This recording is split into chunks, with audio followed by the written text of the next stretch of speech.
Welcome to the Free Birth Podcast, a supportive space for people who are learning, exploring, and celebrating their autonomous choices in childbirth. Together, we'll unpack truths, share personal stories, and claim our ability to birth freely and intuitively. Here's your host, Emily Saldea.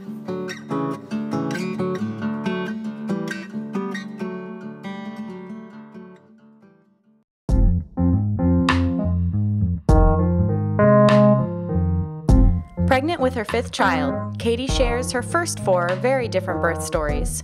A precipitous first birth in the hospital, an elective induction with her second, an overwhelmingly fast unassisted birth with her third, and then finally a nicely paced, calm, and private water birth with her fourth. We talk about her path towards free birth and the concerns of birthing this new baby in a conservative state without a supportive birth community. Katie and her family currently reside in North Carolina, having had her first four children in Colorado.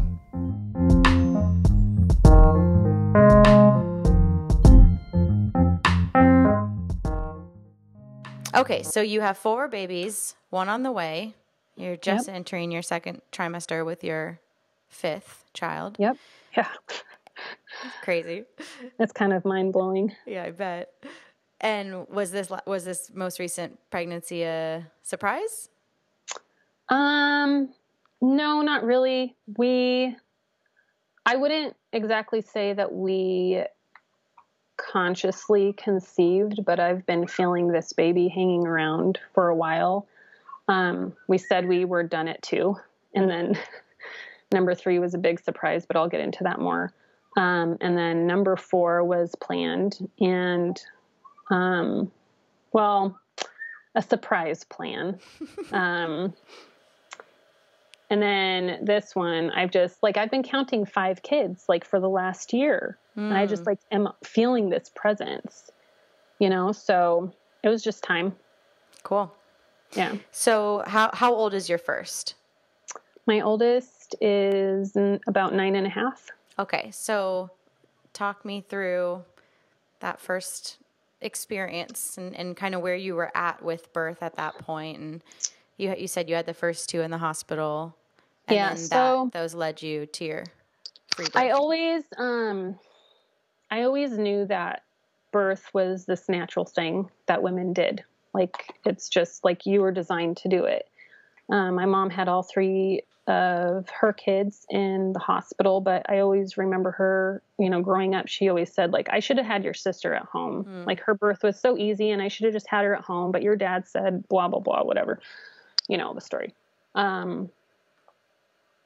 So I always grew up hearing that. And I always grew up you just feed your babies by breastfeeding. And, I was a big fan of Little House on the Prairie, having a baby, just you just did that, and it wasn't this thing. But when I got pregnant with my first, I kind of looked at a home birth a little bit, but the insurance that we had through my husband's work was just so phenomenal.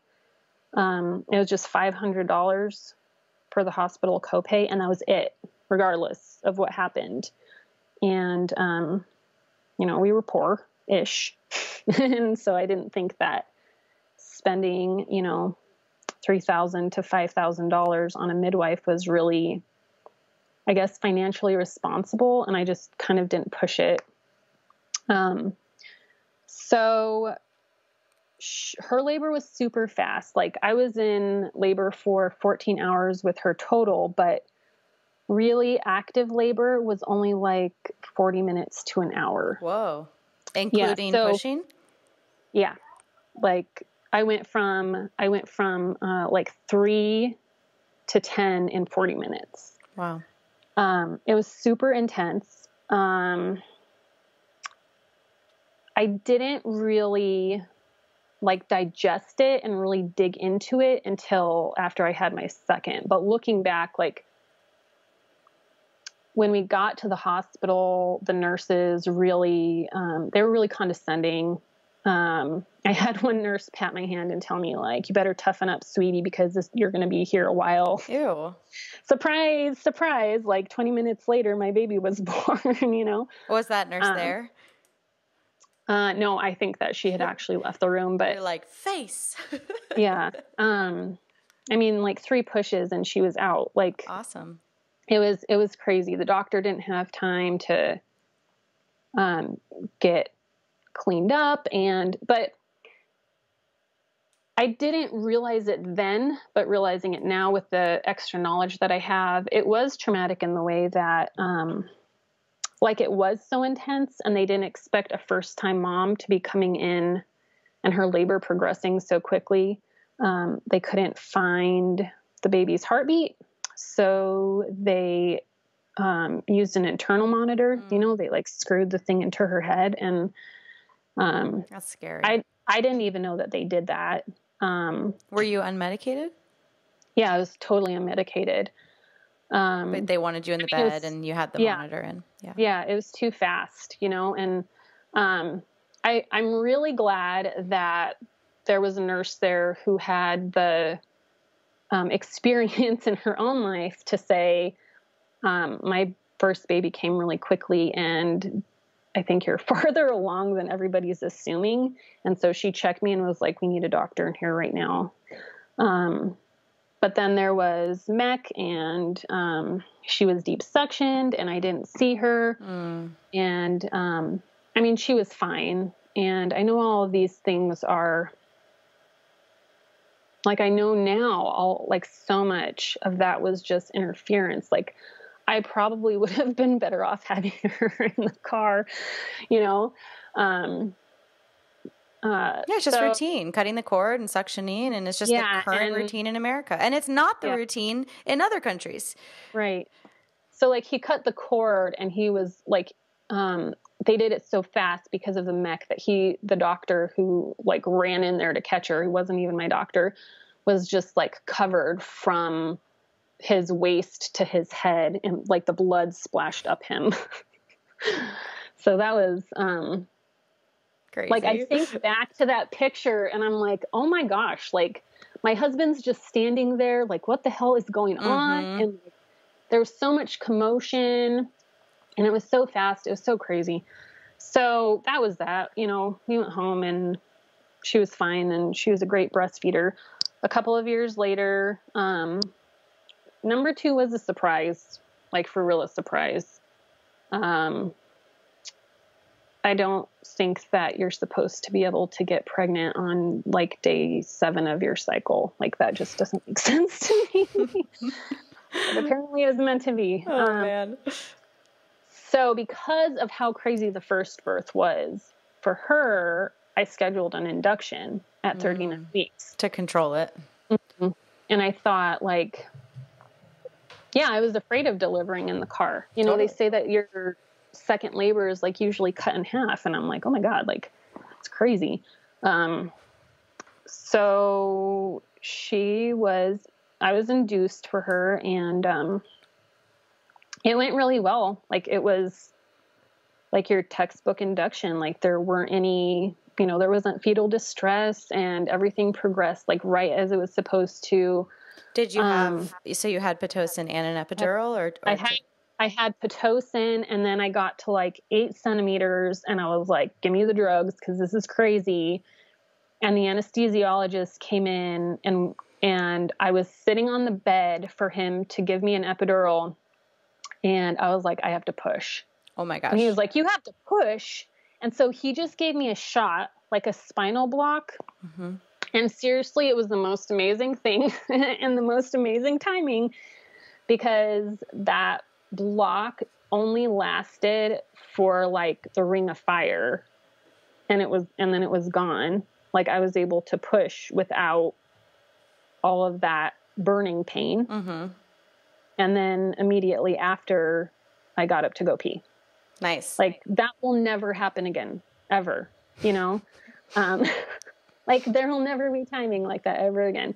I didn't want that, you know, I didn't want an epidural. And so I'm glad that he had the foresight to not, hook me all the way up. So that was sort of. So how did you walk away from that birth? How were you feeling? Really good. Like, it felt really good to have that kind of control and influence and like be able to make the decisions the whole way. It was a lot more controlled environment when my OB would come in and say, like, you're at this, maybe we should think about breaking your water at this many centimeters because we want to make sure that you're progressing. But it wasn't presented like you have to do this or your baby's going to die. Like, I always felt like the ball was in my court. Well, and it's funny too, when you are on the side of, like, I see this with induction a lot, when you're already like down with what they have to offer and you're actually going there, you're not going there fighting against their system. You're saying, I'm choosing your system and I'm cool with it. And let's induce. There's an energy shift in the staff and in the team, Good point. Of like, cool, you're already down with what we're doing. And so we're going to, this is not across the board, but I have noticed that be like a little tension release. Yeah. Yeah. That's a really good point. So then, number 3 is how many years after number 2? They just don't have names. They're just numbers.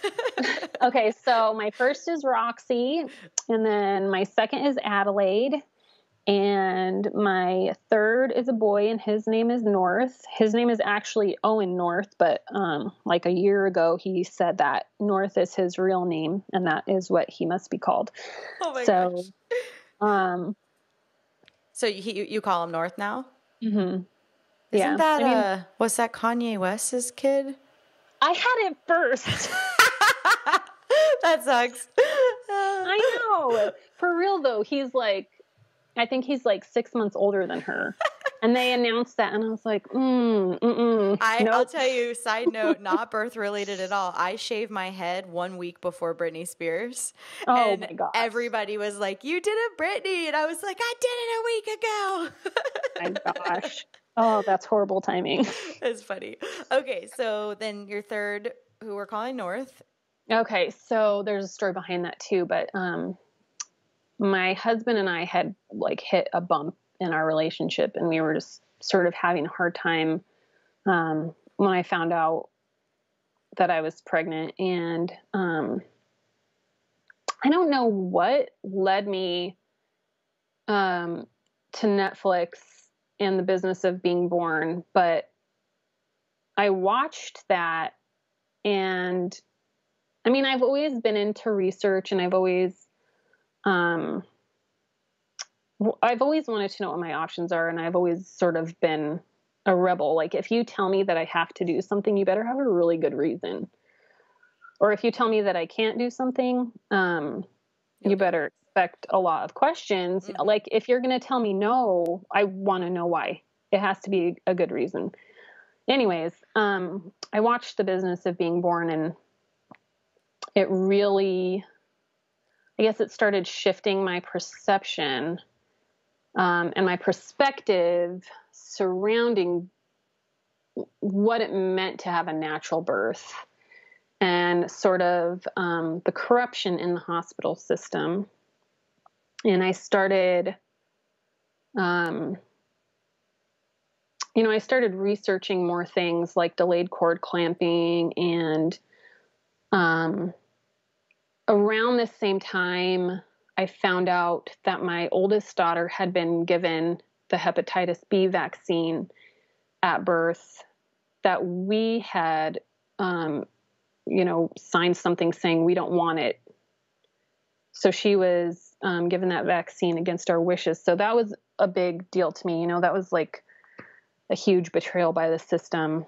And so I just started looking more into like how much control you actually have. And when I started talking to my OB about different things, she was really condescending. She was very rude. we would talk about like delayed cord clamping and, like pushing in different positions. And, she would say, well, I don't do that. Like you can't be on your hands and knees, or you can't be squatting because I don't get on the ground. And I'm like, all right. I had a doctor once tell a mom I worked with that he doesn't bend. Yeah. I mean, it was that kind of attitude. Totally. Like, I realized another thing was with number 3, that OB was pushing for induction again. And she was saying things like he was due January 3rd, and she was saying like a week early and you get a tax write-off, and like really pushing for the induction. I know. And I really just felt this like in the pit of my stomach, like that was the wrong choice. Like there was something really wrong with that decision. He could not be induced. And as soon as I decided that we weren't going to have an induction, it was just like a weight was lifted. And is this the same OB that was at your previous birth? Yes. Mm-hmm. And did you pick up on all this rude, condescending stuff at that one? No. It was when you started asking questions and yeah. So I thought that, after watching The Business of Being Born, I thought I'll hire a doula. They'll protect me. They'll advocate for me. So I started interviewing doulas. The first one was very medically minded, and she worked really closely with a nurse midwife that practices around Denver. And in Colorado, the midwives are only nurse midwives are allowed to carry oxygen and Pitocin. And that was like a really big deal to her. That was like it was important to her to keep saying that, like, only this midwife has oxygen and pit if you need it. And it didn't feel like she really trusted women either. So that was a pass on that doula. I found another doula, and we interviewed her, and we just went over everything, that we were looking for and that we wanted. And she's like, it sounds like you guys really you want home birth. And I said, yeah, but I think at this point I was like 34 weeks. It wasn't in the budget to just drop $5,000. Yeah. And that's not enough time to like work out a payment plan, and they want a certain percentage by a certain date. And now I'm going to have to interview midwives. And I did interview a few midwives. But I didn't feel like I found somebody who would be a good fit. And, this doula said, well, you guys can do it yourselves. And I was like, what? But really at this point, I was like so afraid of that doctor and giving birth in the hospital that I was secretly thinking that I was just going to wait too long and accidentally have a baby at home. But she said that to us, and my husband was like, oh, wow. Like we could do that. And I was like, what? What do you mean? Like, he was just totally on board, like no questions asked. And, that's cool. Yeah, she left and we talked about it for a minute, and I was like, wow, this is, like everything just falling into place like that. And then he called his mom, and she was super pumped and supportive. And what? That's awesome. When does that happen? And I called my mom, and she's like, well, I know you can. You can. Just let me know what you need. They need to be resident grandmas to call for any mom who doesn't have a mom like that, where they can just call Katie's mom. Yeah. So it was really cool that there wasn't any kind of pushback. Yeah. I don't think we really shared with other people in our family though, until after it had happened. I didn't really know what kind of responses we would get, but his birth was nuts.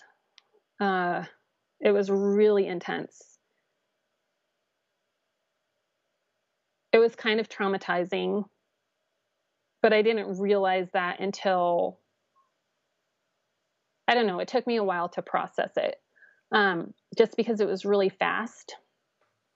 He was born on January 2nd, and I woke up that morning having really sporadic contractions.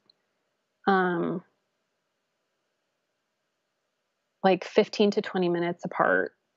And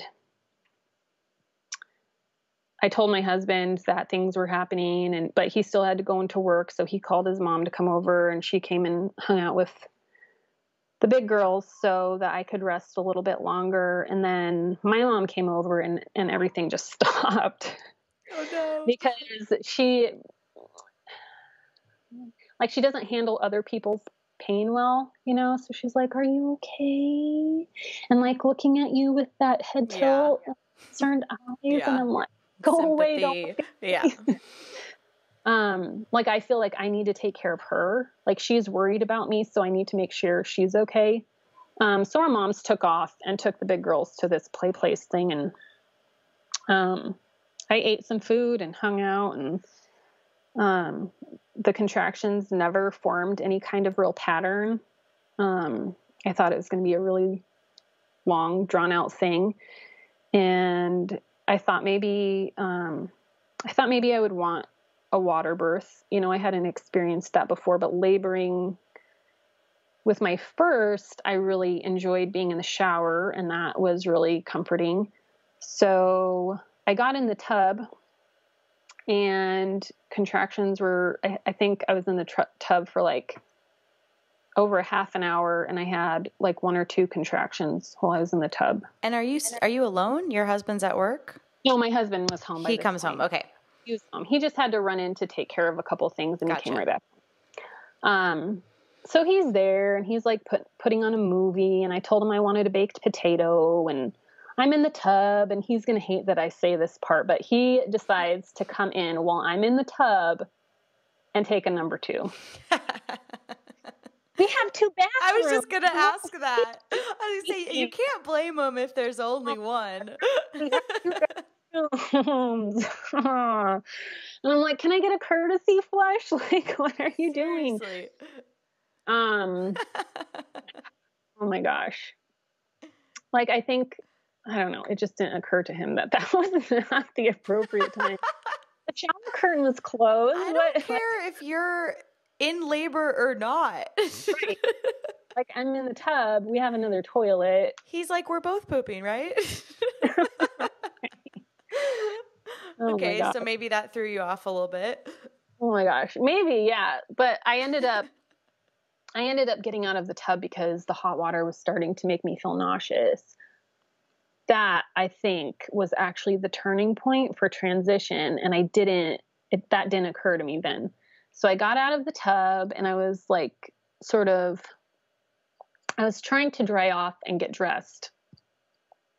I don't know why. Why was I trying to get dressed? I wish the listeners could see the face you just made. Yeah. I know, I'm so much better in person. Of just sheer disbelief. Oh I don't know. I think because my contractions were so far apart, I think totally. I was thinking that I still had a lot more time, and why am I just going to walk around naked? It was January. Totally. That's not crazy. So I was trying to get dressed, and just like all of a sudden, like contractions just started like one on top of the other, like a minute long and like 30 seconds in between. Like I had no break. Whoa. And I'm rolling around on the yoga ball, not sitting on it. I'm like draping myself over it. And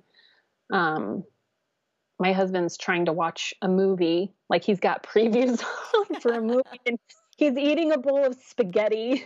And I'm like, you need to turn that off. Fuck you, Paul Blart Mall Cop. Like, oh my gosh. So he turns that off, and he's on the floor, and he's holding my hand. And this is all in a matter of like just a few minutes, like maybe 5 to 10 minutes. And I feel a pop, and I reach down, and my water's broken, and I'm like, my water just broke. And he does this crazy, I've got the yoga ball at the end of the bed, and he does this crazy flip over the bed to get behind me. Okay. Like, I don't even know how he got there. It was like ninja. Yeah. There was a trapeze in my room. I don't know how he, so he's behind me, and he's like, I don't see anything. Like, I don't know if he thought the water breaking meant the baby was going to be right there. Well, and look, this totally points to, even though he's had 2 previous children, they are so uninvolved in the hospital, and it's so like, you know, on the bed with the spotlight and right. You know, that even people who have seen or had children still cannot know. Well, and we even watched birth videos together before our son's birth to sort of prep for it, and we did research together, and I mean, we got a lot more education, but there's still so many variables. Totally. You know, and it's hard to access it when you're in the middle of like, Yeah, definitely. So he's like hanging out back there waiting, and I'm like, you need to call my sister. And he's like, I can't call your sister. I really wanted my sister to be there because she had wanted a natural birth with her first, but her son has a health condition, hydrocephalus, that meant that she had to have a cesarean. And I wanted her there to experience it. Yeah.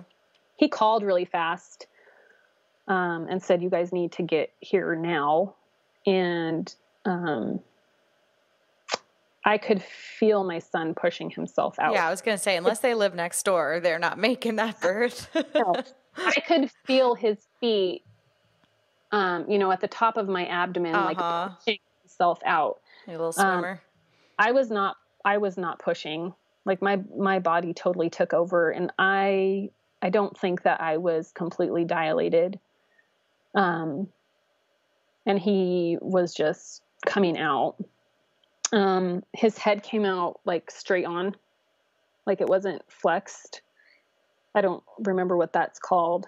Why do you think you weren't completely dilated? Just because it moved so fast. Like, I reached down to check, and it didn't, like right after my water broke. I mean, I guess it could have progressed that quickly, but I reached down to check, and I definitely didn't feel like I could still feel like a cervical lip. I mean, I guess with that kind of pressure and that kind of movement, like my cervix didn't tear or anything. I mean, there wasn't any kind of wondering if, yeah, it wasn't any kind of physical trauma. But it was super fast. His head came out not flexed, like deflexed. Yeah. And then it seemed like an eternity with his head just hanging out of me. And I thought he was stuck because he wasn't turning. He wasn't moving. It seemed like forever. And I asked. You're on hands and knees? Sort of. Are you still on the ball? I'm still holding on to the yoga ball. On your knees. Yeah.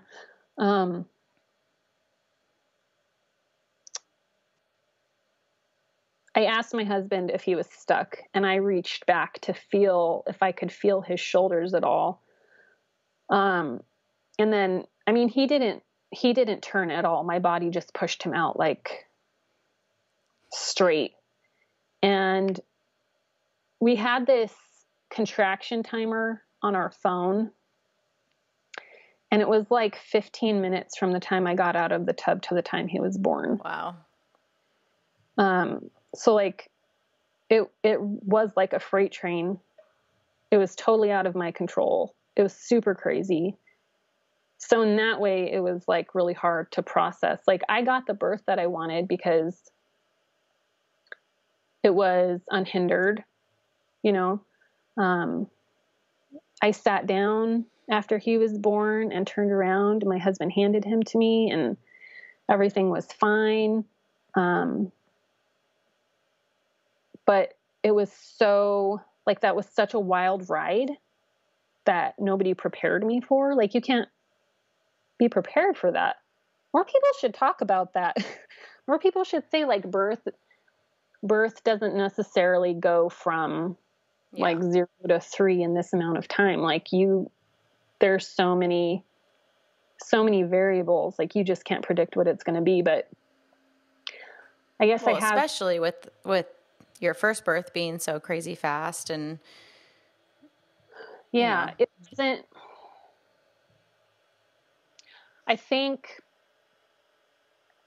I don't know if it was because I was in the hospital. Maybe it was the position I was in. I don't know. But my third birth was very painful. It was very painful. And I think that was more traumatizing to me than I thought it was going to be. I mean, an animal moving through your pelvis in 15 minutes versus like 12 hours. And it's so his personality. Like, oh gosh. Wow. Oh. So that's what I was wondering was what qualities of your birth when you replay it felt traumatic? So the speed and the pain.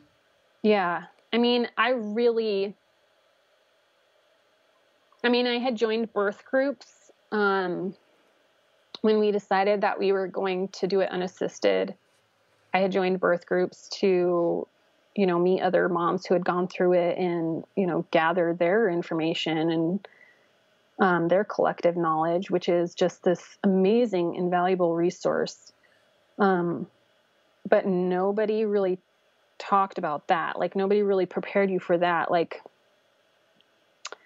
you ask about tearing and they say, like, if you have a hands-off birth and you breathe your baby out, well, I don't know what the fuck they're talking about. Like, my baby wasn't going to be breathed out. Like, he was getting himself out very quickly. Mm-hmm. I did end up tearing, and I hadn't educated myself enough about that aspect because everybody was like, if you have an undisturbed birth, it's really unlikely that you're going to tear. Yeah, unless you have a 15-minute speed bullet fly out, you might. And he was 9 pounds. He wasn't tiny. So we ended up going into the hospital just because I didn't really know how to evaluate myself. Sure. So the nurses were horrible and they were super mean, and we did not admit baby because I knew that if we did that, you're basically signing your rights over to the hospital. So did you play it as the accidental home birth? Yeah. That's smart. So the nurses were really mean, and they called in a pediatrician because we were declining the vitamin K, and we got an earful from a pediatrician who told us that our baby was going to die. And oh my gosh. That was really scary. Of course. I think that's something we need to talk about more, in case of transfer, like what your rights are and like what to say to keep them off your back. But I think we handled it pretty well. And, we brought up like religious exemption and religious rights. And pretty much if you say that, I mean, that's not necessarily true for us, but if you say that, it basically shuts it down. And I don't think they can be like, prove it. Right. Exactly. That's a thing. Yeah. And Colorado is actually a philosophical exemption state as well. So that's cool. Yeah. The OB came in to stitch me up and she was amazing. She was like, you guys not your lady. Not my OB. Yeah, okay. Whoever was on call. She's like, you guys did a great job. She's like, he looks fantastic. and, you don't appear to have lost a lot of blood, and, See, this 90, is the whole thing about hospitals. You could you get just don't know. you just Yeah. don't know. And I hope people take that away. Like, I'm a little nervous about, with this podcast, people being like, well, I had a great hospital birth and I'm a great nurse or I'm a great doctor. And it's like, totally, dude, that all exists, but you don't know who you're gonna get. That nurse with my first birth who was like, my labor was really fast, I think I should check you. Mm-hmm. Like, she was a good nurse. Totally. And she was really kind. Yeah. And she took me seriously. I mean, there's amazing nurses that I've met, but you could get the one who shames you for having. And you know what? The doctor who caught my first baby, I've seen him since then in this picture, and he is on the floor sitting crisscross applesauce with a flashlight in a completely dark room, while a woman is on her knees on the bed. Like, he would be a good doctor for somebody who wants to birth in the hospital, Right. But that OB who was stitching me up with my third, she said, 90% of the time, a taxi cab driver could do my job. She's like, you guys have nothing to worry about. Don't worry. An 8-year-old can catch a baby. Yeah. Right. So that was that. And did you ever follow up with the doula to tell her you had a free birth? We had talked. She's in the indie birth group. Oh, cool. I'm so grateful to her that she had the courage to suggest that, because you just don't know what kind of response you're going to get from people you don't know very well. And, I could have reported her to her certifying board. Yeah, that is technically not like what you're supposed to do. Yeah. So I really appreciate her sort of going out on a limb and suggesting that to us. And we had talked about her actually being present. And then we just decided that after we decided that we were going to have a free birth, it didn't feel right to have somebody else there. She wouldn't have made it anyway. No. And I've explored that more, like if I feel like I want support or don't want support. With baby number 4, we had moved to Texas, and I didn't have any family there. And when I found out I was pregnant, I started interviewing midwives, and I found a couple of midwives that I liked, but I realized that they still have these requirements by law, these things that they're unwilling to negotiate on because their license is on the line. And that didn't sit well with me. But we ended up moving back to Colorado before baby number 4. So that didn't end up being an issue. So moving back, did that just come with the decision to free birth again? I think it's really hard to say what we would have done, what I would have chosen. I keep saying we because my husband and I are we're really a great team, and he is really supportive and trusting and encouraging. And he would never tell me that I can't do something. We make decisions together, but if there's something that I feel really strongly about, he respects my judgment. He trusts my judgment. But if I had wanted an attendant in Texas, if I had chosen that, I don't know if it would have been a midwife. I think I might have just tried to find a doula to be there, just sort of for extra support. Totally. Just sort of,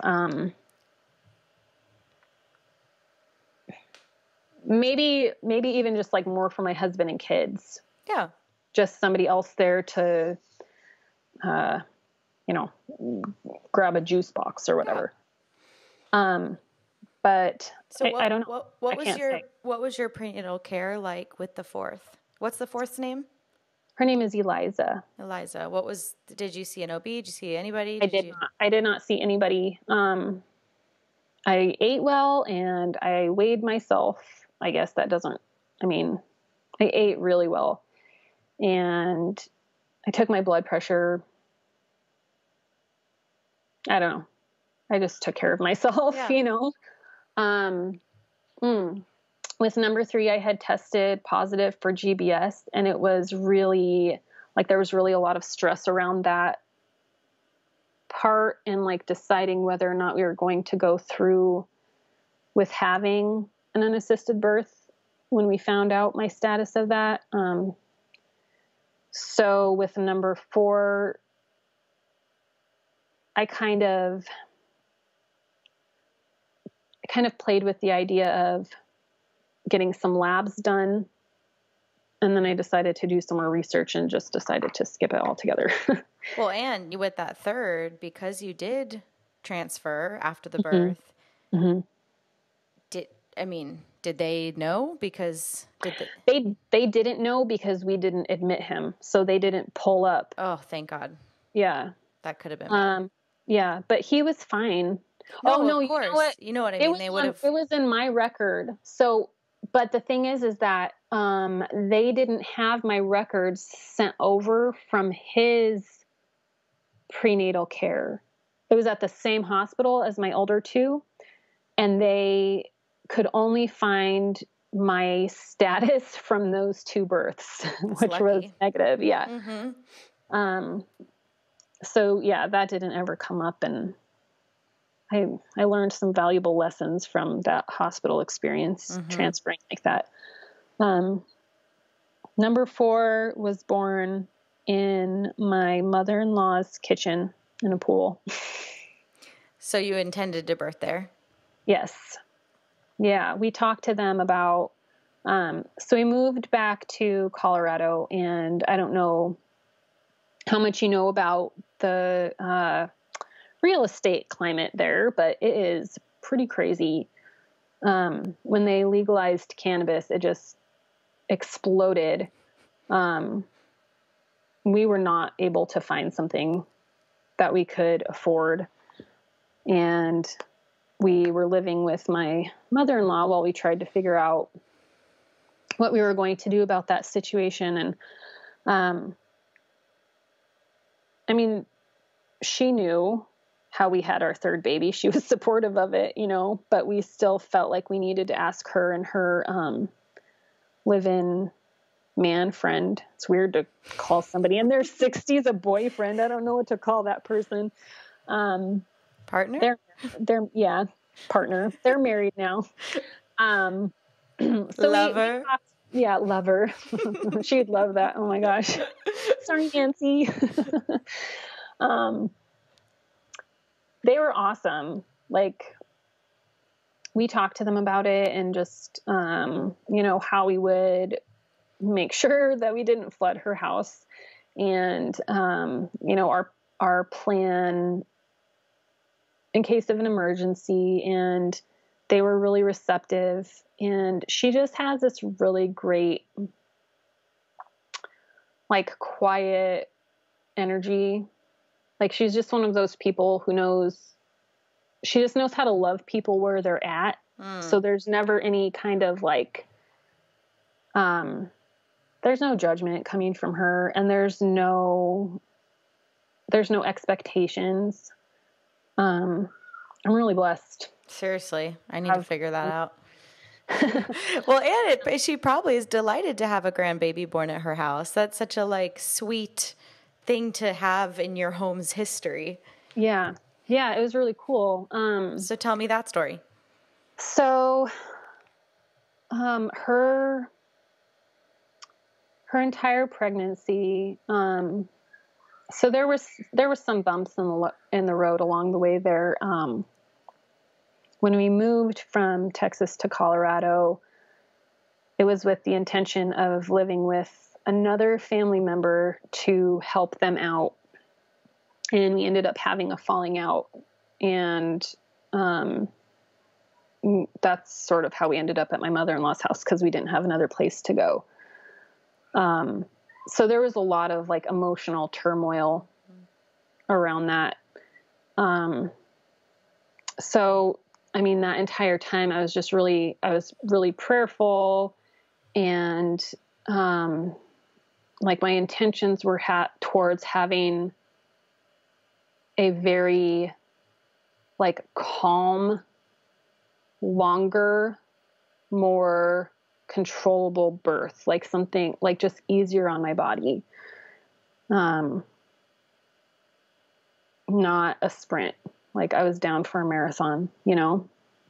And so I had contractions that started around like midnight on a Thursday night. So Friday morning. And they were really far apart and kind of mild, but I knew that it was more than the regular Braxton Hicks. And I just went to bed that night and just tried to sleep through it or whatever. But, I knew that was starting then, and I started to lose my plug over that night. I got up to go to the bathroom, and I saw evidence of that. And then Friday, I just tried to go about my day as normal, and I didn't say anything because I didn't want the attention for it. But probably stayed at home. I didn't. I think we went shopping. Like I was feeling stir crazy, so we left the kids with the in-laws and went out I think we went out and got lunch and just walked around a little outdoor mall a little bit. I'm saying a lot. It's okay, you're thinking. It's a lot to retrieve, too, in your brain. Yeah, and there's a lot of little details that you forget about until you start talking about it, but Totally. They're sort of irrelevant to the big picture.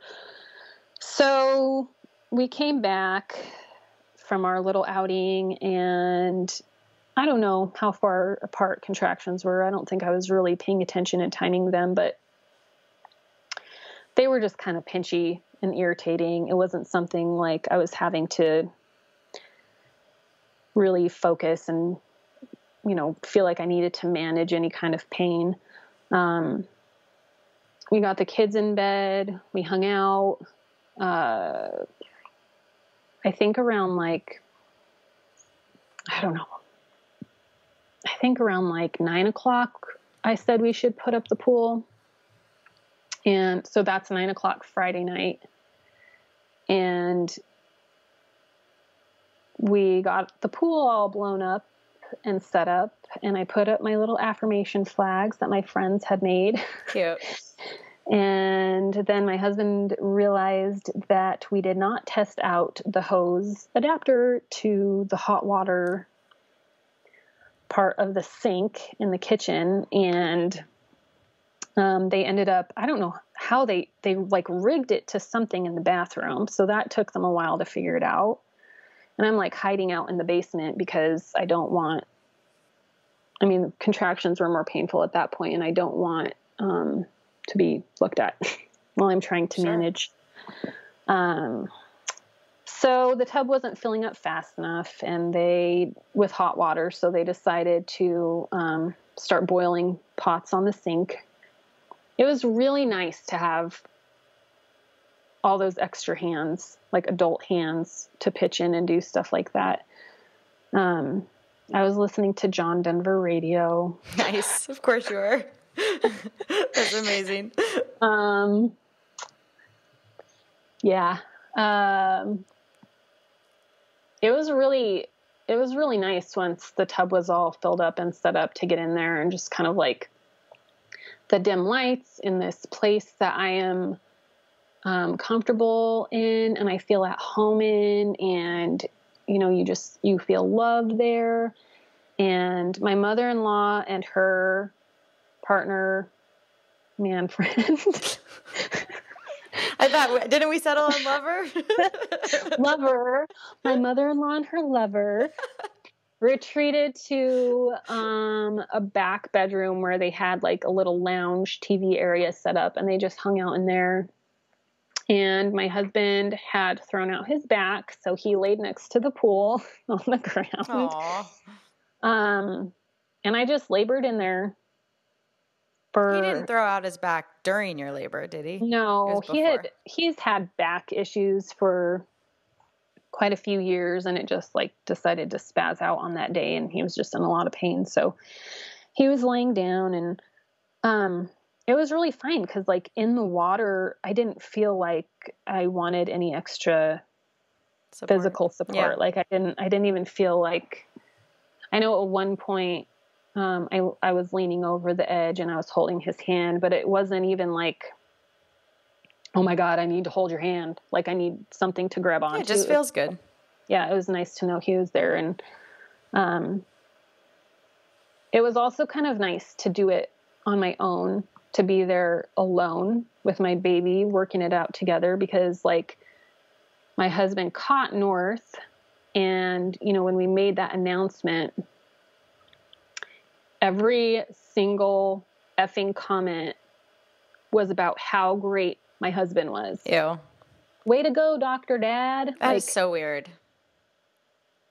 He stuck his hands out. Like, I'm glad that he's supportive, and totally, that's awesome. Of course. But, like, you don't get a gold star for, you know, putting your dish in the dishwasher. Like, yeah, exactly. You do in this society when we ask so little of a man's engagement, you know, because that's how it's obviously been set up. So with therefore, I really felt like you're not catching this baby. Well, I don't even know if that was really my conscious intention, but I just felt really comfortable, and it seemed kind of weird and gross to me for him to get in the tub with me in the pool. Yeah, like I get that other women find comfort in that, but I see those pictures where the husband is like behind the woman and like rubbing her body all over and whatever, and I'm like, oh my gosh, like I could not handle that. Not for you. Yeah. Or like the videos, and they're like stimulating her nipples to but you also but you had the experience of the other end of the spectrum of it being so full on and so intense and so fast that you probably wanted a lot of like space and what's the right word? Destimulation. Yes, absolutely. Know? So that totally makes sense. Yeah, I'm not like a super touchy-feely person anyways, and I cannot imagine wanting to have like a bunch of hands rubbing me while I'm in labor. So it was really nice to sort of have that like isolation bubble in the pool. Totally. It was so serene. Sounds like it. I can totally picture it in my head.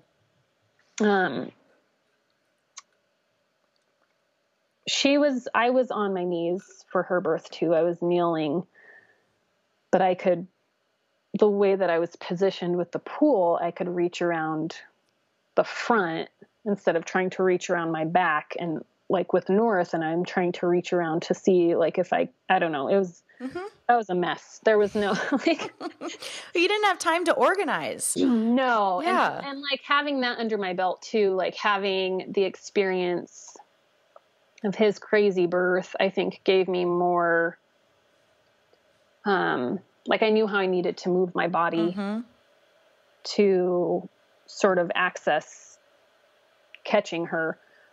So I felt her crowning, and it was so much slower, and I could feel so much more happening instead of just this crazy baby like shooting himself out. Like I could feel her moving, you know, I could feel like her arms wiggling around, and I could feel her like shifting her head. And that was wild to have that time. And I don't even remember having contractions like her. Like I remember that I felt a lot of pressure, and I definitely remember being uncomfortable when I was out of the water, but when I was in the water, like, I don't want to say that it was a completely painless birth, but it was pretty close. Like, I don't remember feeling the ring of fire. I don't remember pushing her head out. It was just out, and I was like, oh my God, her ears are so tiny. Well, and, you know, to add to not only the environment that you had created, you also had more time. You're using words like serene. You know, I mean, those things all go together to have experiences like that. Right. And I think back to North's birth and how crazy it was. And I think, like, if I had stayed in the tub, would it have been as wild? Or, you know, if I had, like, he was born in the middle of the day, though. He was born at like 2:00 in the afternoon. This was my first baby to be born in the middle of the night. And I wonder if that also played a part in the quietness. So she was out in like 2 surges. I don't want to say pushes because I don't remember pushing. And I just pulled her out of the water and we sat there and I held her and she started crying. And then I could hear my mother-in-law start crying. Oh, I bet. She's like at the door. Oh, baby. But that was really great. It was really great. And, her lover, her husband now, he was like so proud. He was like so amazed and like, just like in awe of, you know, I mean, they didn't watch it, but just like being there to bear witness and like, totally. It was really special for them to hold that kind of space. Yeah. And you just like, as far as he's concerned, you like walk down to the basement, get in a tub, pop a baby out. Yeah. It was actually just right down the hall in the kitchen. Oh, why did I think it was in the basement? Sorry. Well, I was laboring in the basement. Oh, okay. Like, maybe that's way. Yeah, so I'm in her kitchen, like, awesome. So we hung out there for a while and, at some point my second daughter, Adelaide, had come up while they were getting the pool set up and she had laid down and fallen asleep on the couch. And instead of moving her back down to the basement, where the other 2 kids were, they moved her to my mother-in-law's bedroom. And so she was the first to come out and meet the baby. And she was very excited to meet her baby. It was really just nice. Like everything just flowed really well. And, I was able to birth the placenta in the pool and it was very easy. It just came out like in 10 minutes. It was very fast. And there was like no blood loss. Like I've never seen a birth that was just clean.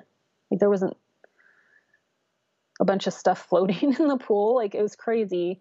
My mother-in-law came out to help me. My husband held Eliza while I got out of the pool and got dried off and climbed into bed and rested. And then I posted on Facebook that I had caught my own baby and there were crickets. No. I mean, of course, all of my birthy friends, like all of my girlfriends are like, oh my gosh, that's amazing. You're so great. That's beautiful. You know, it's a miracle of life, all this stuff. No one called you Dr. Mom? No, everybody else who had such high praise for this man catching, nothing. Yeah. Do I sound bitter? I mean, I hear you. It is not unique to you. I think I hear a lot of women say this. It's pretty weird. I don't understand. Like I did so much work. Yeah. But that was a really good birth. And not to say that my son's birth wasn't like, that whole process did so much for us to like bring us together as a couple. Like we had to work together and, you know, his middle name is North because he gave us our direction. Like he showed us the way and, like he's our guiding star, you know? Like he set our lives on a totally different path. Yeah. And so now you're in North Carolina. Now we're in North Carolina. And you're pregnant with your 5th. Baby number 5. And this will be your first time birthing in this state. Mm-hmm. Anything that you anticipate that is within your control that you would do differently, or do you have family there? What's the deal? Don't. Okay.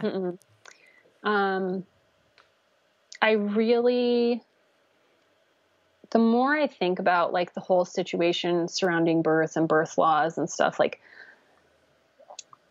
this is a really unfriendly state for midwives. So there's a lot of midwives working underground. I don't want a midwife this time. I wouldn't mind having a doula, but I also feel like because of the environment, because of the climate here surrounding birth and the laws that are so restrictive, I'm putting them in a very precarious position. Yeah. Taking a risk. I don't know. Are you familiar with Rowan Bailey? She's a midwife who lives here, and she was arrested because of a baby being stillborn, and she was in jail for some time. And oh yeah, the charges were dropped. It wasn't her fault, but this kind of witch hunt is going on all over the place. Mm-hmm. And if you are attending births, even as a doula in a sort of friend capacity, you're taking a risk. And I really believe that for myself. Just being empathetic to their situation, like it would be a hindrance to my birth, because I would be worried the entire time, like if something happens and we have to transfer, what's going to happen to them? Well, what about literally just a friend, a non-birth professional, someone who, if it did come down to it, which of course I'm sure it won't, but if it did, you can't turn to them to say technically they right should have. And I've thought about that, but I just don't, like, there's nobody that I know that has the right energy and like Gotcha. a strong enough personality. I need somebody who knows how to be quiet and hold space, and I don't feel like I have to entertain or take care of you. Mm-hmm. You know what I mean? Yeah. There's a lot of passive women here, and I need somebody who has a personality that's as strong as mine, so that I don't feel like I am just constantly checking on them. Totally. And there aren't a lot of women here having home births because of the climate. And what about your sister coming to visit? Nope. Well, you never know, man. Something might present itself. You still have time, and not that you need it at all. Just if there is a whisper in your heart that desires a female companion, I would not be surprised if they present themselves, whether it's someone you've already met or someone new. People have a way of showing up for this stuff. Yeah, and I think it's hard too, because people like. I have friends that I would love to be there. But they live in different states. Right. I know. It sucks. And those are the people who I would trust, because they understand birth.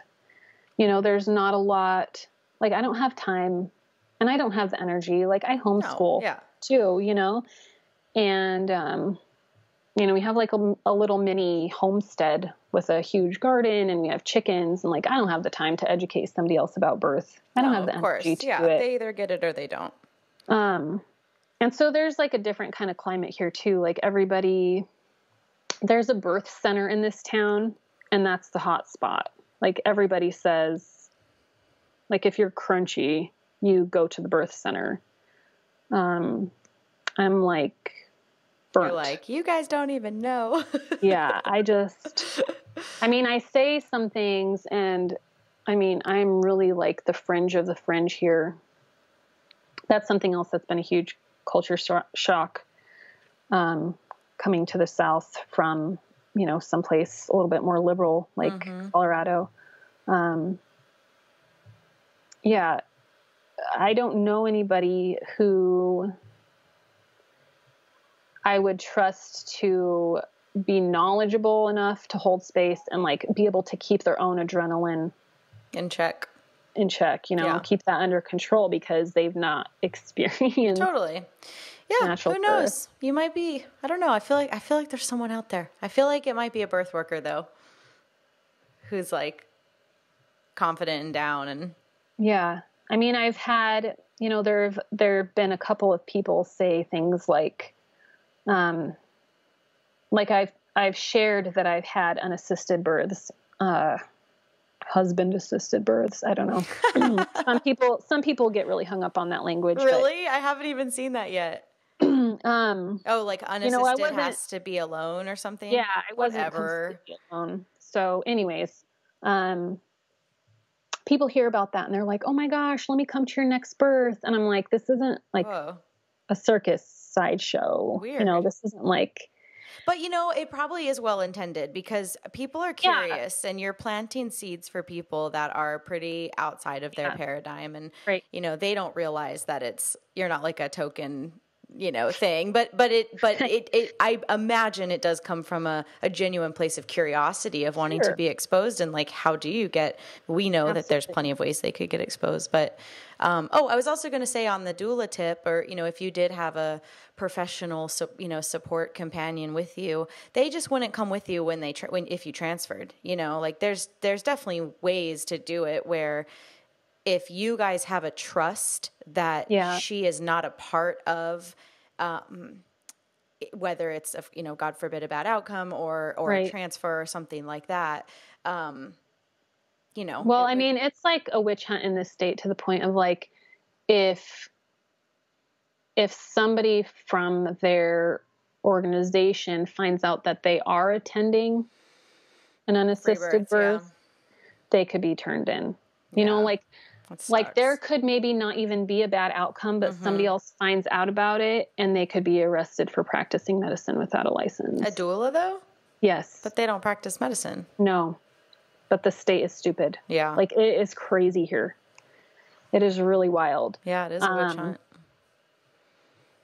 And it's horrible. It leaves a lot of mothers hanging, you know? Totally. Well, yeah. And I mean, you obviously, this isn't your first rodeo, so like you'd be fine, but this is where I don't want the support. Like that's exactly the thing. Like, right. I think about it. I would love, like, I have 2 friends that I would love to be able to attend. I would love to have their support, but how do you organize that from states away when they have kids also? Well, you know? If they have kids, I mean, really, they either bring their kids, or if you have 2 of them, one comes for a week, and the next one comes the next week, and you aim, like you hope that you're going to get those 2 weeks. I mean, that's really the only way, especially with a multip. That's the only way to. I think. I mean, I don't have all the answers. Maybe someone else can suggest something amazing, but. Right? That would be the only way is you just have to like at 39 weeks have someone come. Yeah. And then have the next one come or whatever. Do you have a pattern of do you like carry all of your babies late or early or are they all just kind of whenever? My first was 40 plus 6, I think. No, 40 plus 3. So 40 weeks, 3 days. And then number 2, I don't know because I was induced at 39 weeks. Right. My third was 39 plus 6. So just the day before his due date. And then number 4 was, I think, 38 plus 5.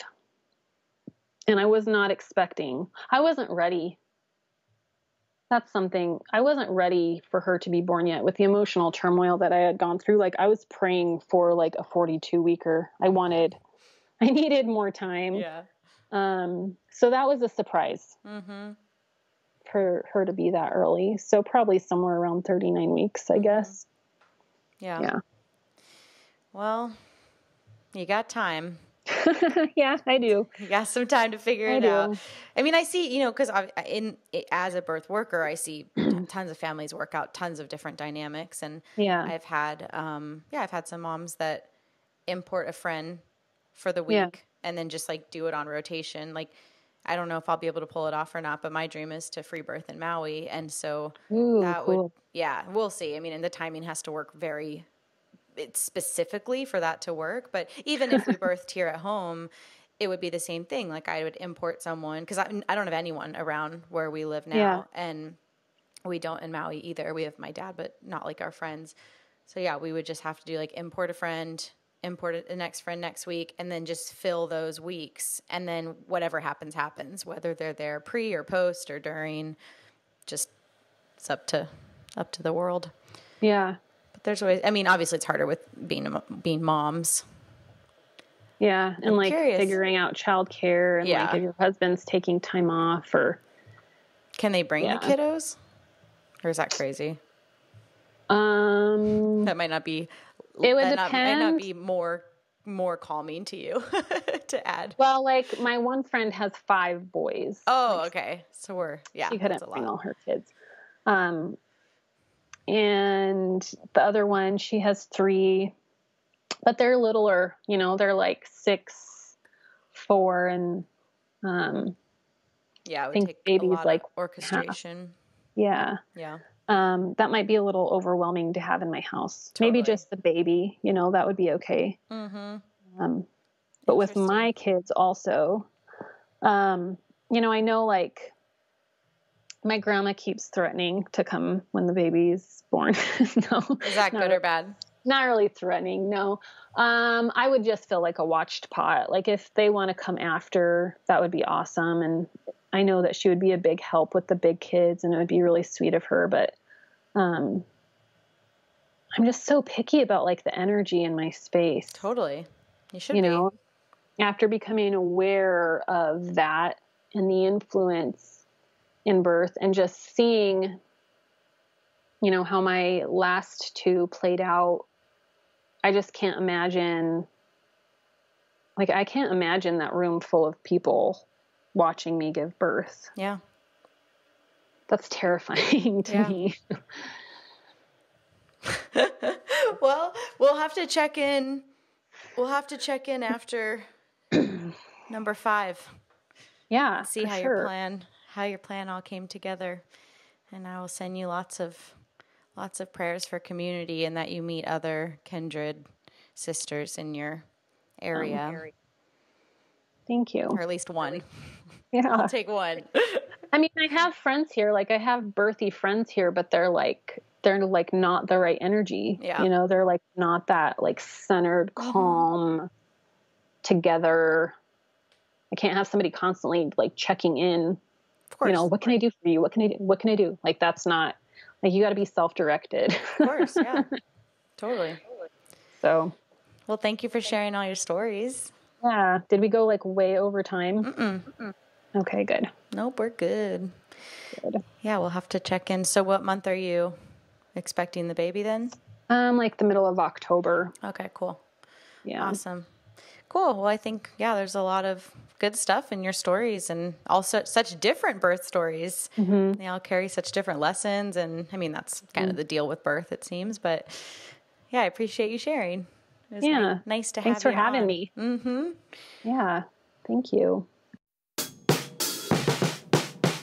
That's it for today, everyone. Join us next week for another episode of the Free Birth Podcast. Thanks for joining us. And remember, your body, your choice. Lots of love.